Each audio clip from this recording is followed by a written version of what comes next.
Welcome to Crime Scene Update TV News, your home for exclusive and rarely reported updates. Stay informed and subscribe for more. The Edo State Police Command has commenced a full investigation into the recent assault on Don Pedro Obaseki in Benin. Don Pedro was beaten and dragged to the palace of the Oba of Benin almost naked over an alleged insulting statement made in London during the meet and greet events of the former governor, Godwin Obaseki. Now, the State Police Command says it has seen the viral video of the attack and has launched a full-scale investigation to unravel the circumstances and those involved.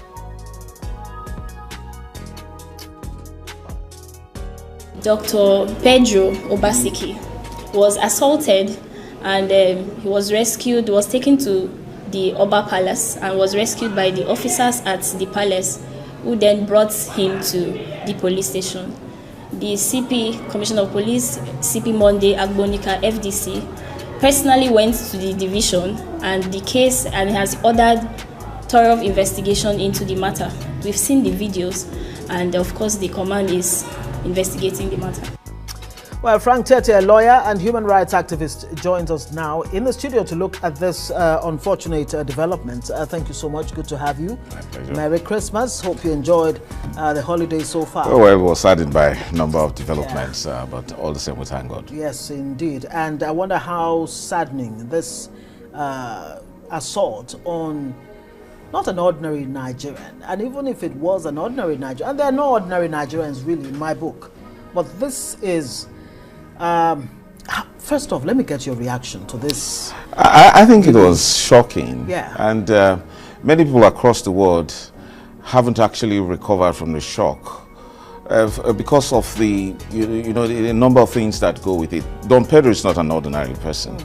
And he's so well loved, and to also think that for someone like me, I don't know anybody who has promoted the Benin culture or respect for the Edo people more than Don Pedro Obaseki. And for obvious reasons, we are both members of the Unity School Agbaro Old Students Association and the Midwest Forum, that is former Bende State indigene. So he promotes it with passion, respect for the traditional Benin Traditional Council culture, and particularly the Oba of Benin. And to do this to him is just a validation of what he has said, that look, the threat that the worst of us can actually, do harm to the best of us. That's what has been represented there. The shock is something that requires some therapy to recover from. Yes, indeed. And it was really saddening, watching him in that video. I wonder if we have it so that we can actually play it back.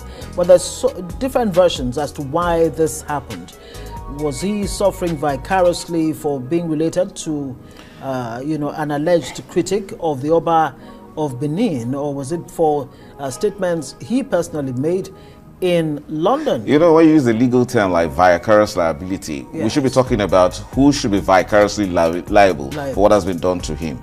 Because the people that assaulted him said, and is on record, that they were doing it in the name of the Benin Traditional Council, particularly in the name of the Oba of Benin.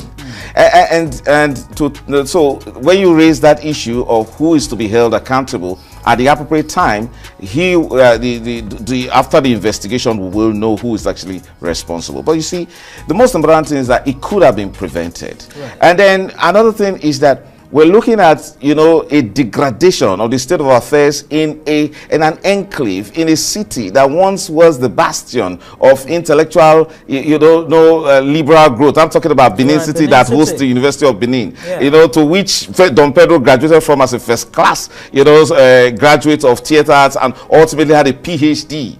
Now, and to give him that kind of treatment by some not ordinary street urchins, but some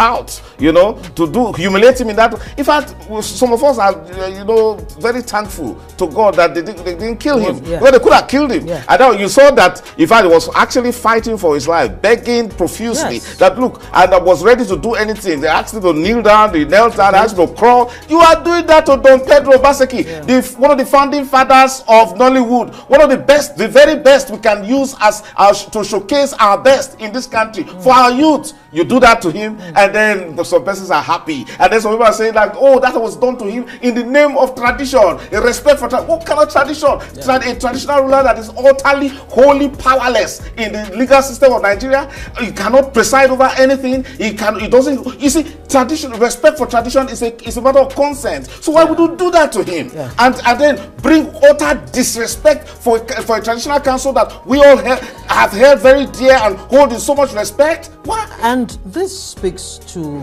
the culture of impunity that seems to be on the rise in this society, doesn't it? Not quite. I think it's the backwardness of our mentality.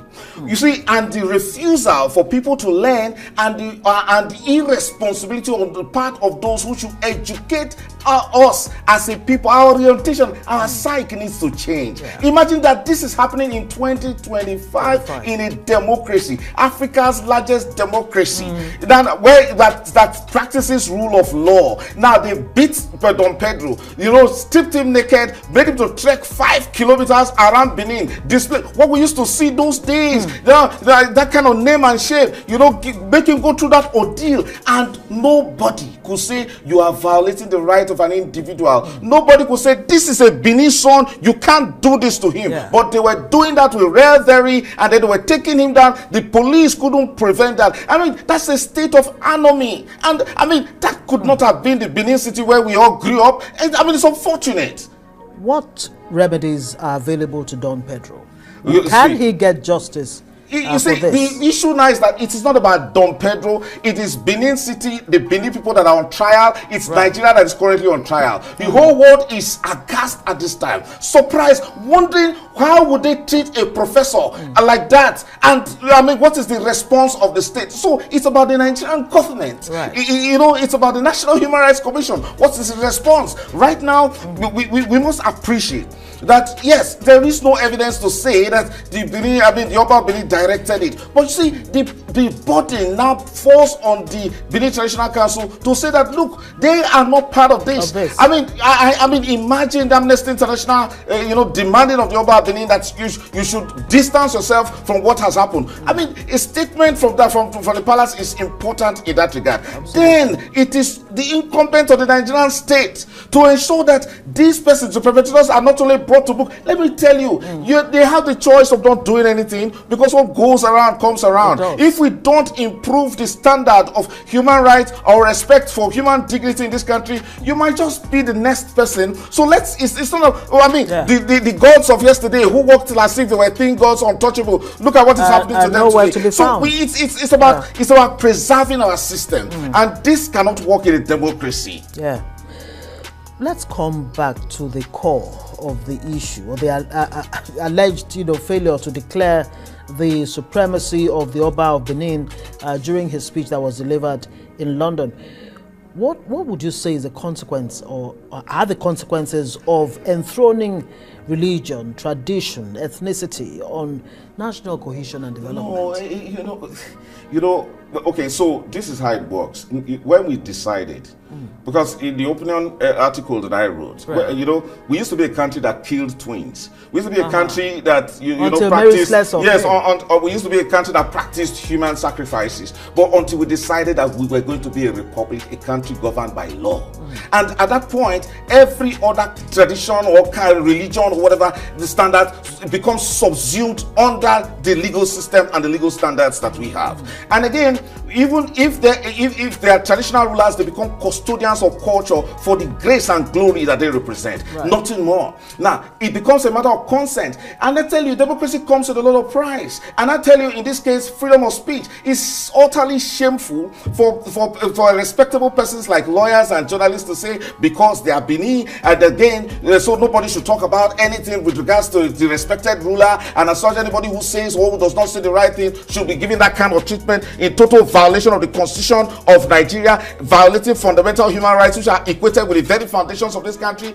That's the reason why I told you that it is not Obaseki that is the victim. It's not Don Pedro that is the victim. It is Nigeria that is on trial. It is the Benin people who have tolerated that kind of insidious act against one of theirs that are on trial. And you cannot tell us that it's about your person and that we should not say anything about it, forgetting that Don Pedro is no longer just a Benin man. For us in Midwest State, former Midwest region. He's a leader. He's a unifying figure. For those of us in Unity School, Agbaro Students Association, he's a shining light for the young ones. For the entire Nigeria, he is a prolific artist who has done so well in Nollywood, and he has made a prodigious, influence on Nigeria, and he's actually a tourist figure. That is not the kind of person you want to use to showcase the barbarity of a people who are respected. Let me tell you, as for those of us in Bende State, when we look at the Binima, we used to think that we think that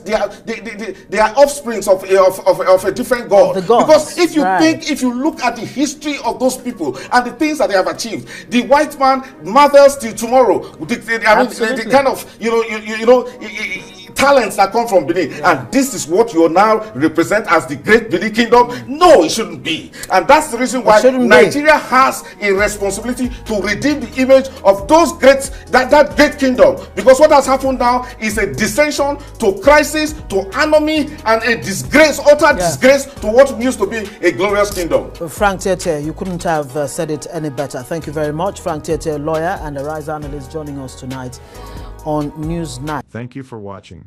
Please subscribe for more updates.